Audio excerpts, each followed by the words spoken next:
जय गुरु जी। शुकराना गुरु जी तो आग्या लैके संपूर्ण शिव महापुराण 8वें खंड का 11वां अध्याय है। 11वां अध्याय विच है मित्र सह दा सारा हाल सुनाया दी गाथा।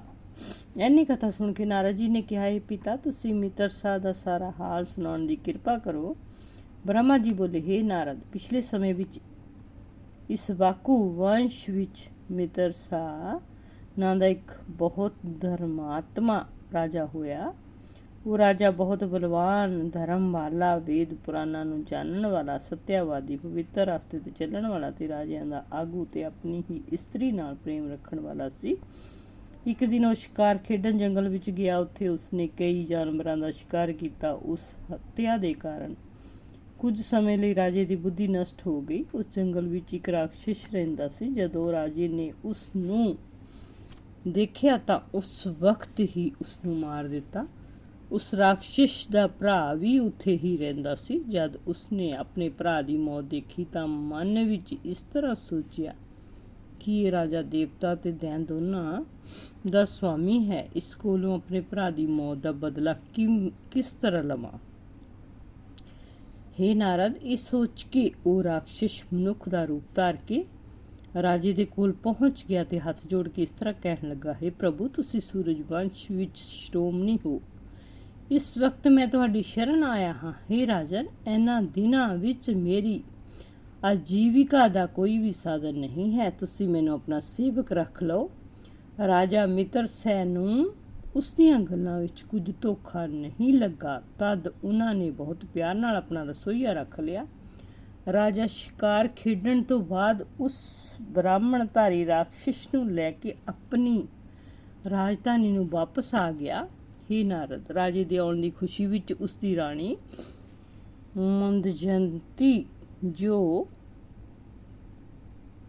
ਦਮਯੰਤੀ ਦੀ ਤਰ੍ਹਾਂ ਹੀ ਪਤੀਵ੍ਰਤਾ ਸੀ ਨੇ ਆਪਣੇ ਸਕੇ ਸੰਬੰਧੀਆਂ ਦੇ ਲਈ ਇੱਕ ਜਗ ਕੀਤਾ। ਉਸ ਜਗ ਵਿੱਚ ਜੋ ਭੋਜਨ ਬਣਾਇਆ ਗਿਆ ਸੀ ਉਹ ਬ੍ਰਾਹਮਣ ਰੂਪੀ ਰੂਪਧਾਰੀ ਰਾਖਸ਼ ਨੇ ਤਿਆਰ ਕੀਤਾ ਸੀ। ਉਸ ਰਾਖਸ਼ ਨੇ ਭੋਜਨ ਵਿੱਚ ਨਰ ਮਾਸ ਮਿਲਾਇਆ ਸੀ, ਜਿਸ ਦਾ ਰਾਜੇ ਨੂੰ ਨਹੀਂ ਪਤਾ ਸੀ। ਜਦੋਂ ਗੁਰੂ ਵਿਸ਼ਿਸ਼ਟ ਭੋਜਨ ਕਰਨ ਬੈਠੇ ਤਾਂ ਉਹਨਾਂ ਨੂੰ ਆਪਣੇ ਹੀ ਵੱਲ ਨਾਲ ਪਤਾ ਲੱਗਾ ਕਿ ਭੋਜਨ ਵਿੱਚ ਨਰ ਮਾਸ ਮਿਲਾਇਆ ਹੋਇਆ ਹੈ। ਤਾਂ ਉਸਨੇ ਬਹੁਤ ਗੁੱਸੇ ਵਿੱਚ ਆ ਕੇ ਰਾਜਾ ਮਿੱਤਰ ਸੈਨ ਨੂੰ ਇਸ ਤਰ੍ਹਾਂ ਕਿਹਾ, हे ਰਾਜਨ, ਤੈਨੂੰ ਲਾਂਤ ਹੈ ਜੋ ਤੂੰ ਸਾਡੇ ਸਾਹਮਣੇ ਮਨੁੱਖ ਦਾ ਮਾਸ ਪਕਾ ਕੇ ਰੱਖ ਦਿੱਤਾ ਹੈ। ਅੱਜ ਅਸੀਂ ਤੈਨੂੰ ਇਹ ਸ਼ਰਾਪ ਦਿੰਦੇ ਹਾਂ ਕਿ ਤੂੰ ਰਾਖਸ਼ ਬਣ ਕੇ ਆਪਣੇ ਕਰਮਾਂ ਦਾ ਫਲ ਪ੍ਰਾਪਤ ਕਰੇ। ਵਸ਼ਿਸ਼ਟ ਜੀ ਦੇ ਮੂੰਹੋਂ ਇਹ ਸ਼ਰਾਪ ਸੁਣ ਕੇ ਰਾਜਾ ਮਿੱਤਰ ਸੈਨ ਨੇ ਇਹ ਵਿਚਾਰ ਕੀਤਾ ਤਾਂ ਉਸਨੂੰ ਵੀ ਪਤਾ ਲੱਗ ਗਿਆ ਕਿ ਰਸੋਈਆ ਬਣਾਉਣ ਵਾਲੇ ਨੇ ਉਸ ਭੋਜਨ ਵਿੱਚ ਨਰ ਮਾਸ ਮਿਲਾ ਦਿੱਤਾ ਹੈ। ਉਸ ਰਾਖਸ਼ ਦਾ ਇਹ ਧੋਖਾ ਦੇਖ ਕੇ ਰਾਜੇ ਨੇ ਆਪਣੇ ਮਨ ਵਿੱਚ ਸੋਚਿਆ ਕਿ ਵਸ਼ਿਸ਼ਟ ਨੇ ਮੇਰਾ ਕੋਈ ਅਪਰਾਧ ਨਾ ਹੁੰਦੇ ਹੋਏ ਵੀ ਮੈਨੂੰ ਇਹ ਸ਼ਰਾਪ ਦੇ ਦਿੱਤਾ ਹੈ। ਅੰਤ ਮੈਂ ਵੀ ਉਸ ਨੂੰ ਸ਼ਰਾਪ ਦੇਵਾਂਗਾ। ਇਹ ਨਾਰਦ, ਇਹ ਵਿਚਾਰ ਕਰਕੇ ਰਾਜਾ ਨੇ ਵਸ਼ਿਸ਼ਟ ਨੂੰ ਸ਼ਰਾਪ ਦੇਣ ਦੀ ਇੱਛਾ ਨਾਲ ਆਪਣੇ ਹੱਥ ਵਿੱਚ ਪਾਣੀ ਲਿਆ। ਉਸ ਵਕਤ ਰਾਣੀ ਨੇ ਉਸ ਨੂੰ ਸਮਝਾਉਂਦੇ ਹੋਏ ਕਿਹਾ, हे स्वामी, वेद ਦਾ ਕਥਨ ਹੈ ਕਿ ਗੁਰੂ ਚਾਹੇ ਜਿੰਨਾ ਵੀ ਕਰੂਪ ਕਰੇ ਪਰ ਚੇਲੇ ਨੂੰ ਉਸ ਦਾ ਮੁਕਾਬਲਾ ਨਹੀਂ ਕਰਨਾ ਚਾਹੀਦਾ। ਇਹ ਸੁਣ ਕੇ ਰਾਜੇ ਨੇ ਵਸ਼ਿਸ਼ਟ ਨੂੰ ਸ਼ਰਾਪ ਨਹੀਂ ਦਿੱਤਾ ਤੇ ਵਸ਼ਿਸ਼ਟ ਜੀ ਦੇ ਸ਼ਰਾਪ ਕਾਰਨ ਉਹ ਆਪ ਹੀ ਮਹਾ ਭਿਆਨਕ ਰਾਖਸ਼ ਹੋ ਕੇ ਧਰਮ ਕਰਮ ਨੂੰ ਤਿਆਗ ਕੇ ਜੰਗਲ ਵਿੱਚ ਜਿਹੜਾ ਵੀ ਜੀਵ ਦੇਖਦਾ ਉਸ ਨੂੰ ਖਾ ਲੈਂਦਾ। ਉਸੇ ਹਾਲਤ ਵਿੱਚ ਉਸਨੇ ਇੱਕ ਮੁਨੀ ਨੂੰ ਇਸ ਤਰ੍ਹਾਂ ਫੜ ਲਿਆ ਜਿਵੇਂ ਕੋਈ ਸ਼ੇਰ ਖਰਗੋਸ਼ ਨੂੰ ਫੜ ਲੈਂਦਾ ਹੈ। ਉਸ ਵਕਤ ਮੁਨੀ ਦੀ ਪਤਨੀ ਆਪਣੇ ਪਤੀ ਨੂੰ ਰਾਖਸ਼ ਰੂਪੀ ਰਾਜਾ ਦੇ ਪੰਜੇ ਵਿੱਚ ਦੇਖ ਕੇ ਬਹੁਤ ਦੁਖੀ ਹੋਈ। हे ਨਾਰਦ, ਤਦ ਮੁਨੀ ਦੀ ਇਸਤਰੀ ਨੇ ਪ੍ਰਾਰਥਨਾ ਕਰਦੇ ਹੋਏ ਕਿਹਾ, हे ਰਾਜਨ, ਤੂੰ ਅਜਿਹਾ ਕੁਕਰਮ ਕਿਉਂ ਕਰ ਰਿਹਾ ਏ? ਤੁਸੀਂ ਜ਼ਾਲਮ ਬਣ ਕੇ ਬ੍ਰਾਹਮਣ ਹੱਤਿਆ ਨਾ ਕਰੋ। ਜੇ ਤੁਸੀਂ ਮੇਰੇ ਪਤੀ ਨੂੰ ਨਹੀਂ ਛੱਡੋਗੇ ਤਾਂ ਮੇਰਾ ਜੀਵਨ ਕਠਿਨ ਹੋ ਜਾਵੇਗਾ, ਕਿਉਂਕਿ ਬਿਨਾਂ ਪਤੀ ਦੇ ਇਸਤਰੀ ਦਾ ਜਿਉਣਾ ਬਹੁਤ ਕਸ਼ਟਦਾਇਕ ਹੈ। ਜੇ ਤੁਸੀਂ ਮੇਰੇ ਪਤੀ ਨੂੰ ਛੱਡ ਦਿਓਗੇ ਤਾਂ ਬੜਾ ਪੁੰਨ ਹੋਵੇਗਾ। हे ਨਾਰਦ, ਇਸ ਤਰ੍ਹਾਂ ਮੁਨੀ ਦੀ ਪਤਨੀ ਨੇ ਬਹੁਤ ਮਿੰਨਤਾਂ ਕੀਤੀਆਂ ਪਰ ਰਾਖਸ਼ ਰੂਪੀ ਰਾਜਾ ਨੂੰ ਜਰਾ ਵੀ ਦਇਆ ਨਾ ਆਈ। ਉਹ ਉਸਦੇ ਸਾਹਮਣੇ ਹੀ ਬ੍ਰਾਹਮਣ ਦਾ ਸਿਰ ਤੋੜ ਕੇ ਖਾ ਗਿਆ। ਇਹ ਦੇਖ ਕੇ ਉਸ ਦੀ ਇਸਤਰੀ ਨੇ ਸਤੀ ਹੋਣ ਦੀ ਤਿਆਰੀ ਕੀਤੀ। ਚਿਤਾ ਬਣਾ ਕੇ ਜਦ ਉਹ ਉਸ ਵਿੱਚ ਬੈਠੀ ਤਾਂ ਰਾਜਾ ਨੂੰ ਸ਼ਰਾਪ ਦਿੰਦੀ ਹੋਈ ਇਸ ਤਰ੍ਹਾਂ ਕਹਿਣ ਲੱਗੀ, ਹੇ ਰਾਜਨ, ਜਦੋਂ ਤੁਸੀਂ ਆਪਣੀ ਇਸਤਰੀ ਨਾਲ ਭੋਗ ਕਰਨਾ ਚਾਹੋਗੇ ਤਾਂ ਉਸ ਵਕਤ ਤੁਹਾਡੀ ਮੌਤ ਹੋ ਜਾਵੇਗੀ। ਇੰਨਾ ਕਹਿ ਕੇ ਉਹ ਇਸਤਰੀ ਆਪਣੇ ਪਤੀ ਦੇ ਨਾਲ ਹੀ ਦੇਵਲੋਕ ਨੂੰ ਚਲੀ ਗਈ। ਉੱਥੇ ਕਈ ਤਰ੍ਹਾਂ ਦੇ ਸੁੰਦਰ ਭੋਗ ਭੋਗਣ ਲੱਗੀ।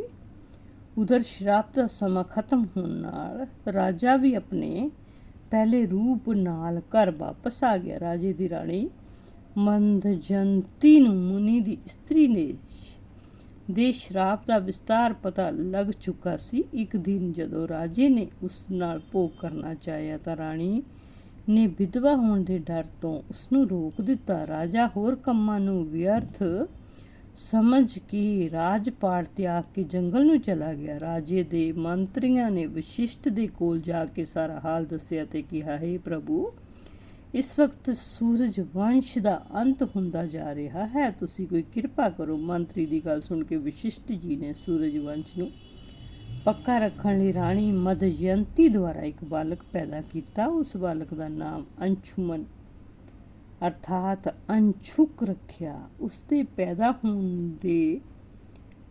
ਹੋਣ ਨਾਲ ਸਾਰੇ ਸੰਸਾਰ ਦੇ ਮਨੋਰਥ ਸਿੱਧ ਹੋ ਗਏ। ਇਹ ਨਾਰਦ ਉਧਰ ਕਮਲਾਸ਼ਪਾਦ ਜਦੋਂ ਜੰਗਲ ਵਿੱਚ ਪਹੁੰਚਿਆ ਤਾਂ ਉਸਨੇ ਬਹੁਤ ਹੀ ਭਿਆਨਕ ਇਸਤਰੀ ਨੂੰ ਦੇਖਿਆ, ਜਿਹੜੀ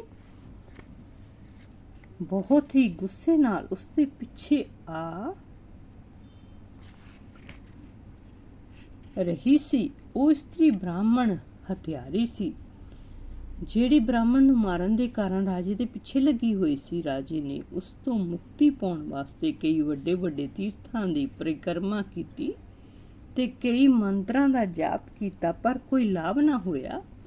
ਉਸ ਰਾਜਾ ਨੇ ਸ਼ਿਥਿਲਾਪੁਰੀ ਵਿੱਚ ਪਹੁੰਚ ਕੇ ਗੌਤਮ ਰਿਸ਼ੀ ਨਾਲ ਭੇਂਟ ਕੀਤੀ, ਪ੍ਰਣਾਮ ਕਰਕੇ ਸਾਰਾ ਹਾਲ ਸੁਣਾਇਆ। ਤਦ ਗੌਤਮ ਜੀ ਨੇ ਉਹਨਾਂ ਨੂੰ ਸ਼ਿਵਲਿੰਗਾਂ ਦੀ ਪੂਜਾ ਲਈ ਕਿਹਾ। ਗੌਤਮ ਜੀ ਦੀ ਆਗਿਆ ਅਨੁਸਾਰ ਗੋਕਰਨ ਤੀਰਥ ਵਿੱਚ ਪਹੁੰਚ ਕੇ ਇਸ਼ਨਾਨ ਕੀਤਾ ਤੇ ਮਹਾਬਲ ਸ਼ਿਵਲਿੰਗ ਦੀ ਪੂਜਾ ਕੀਤੀ, ਜਿਸ ਨਾਲ ਰਾਜੇ ਦਾ ਪਾਪ ਖਤਮ ਹੋ ਗਿਆ ਤੇ ਬ੍ਰਾਹਮਣ ਹੱਤਿਆ ਦੂਰ ਹੋ ਗਈ।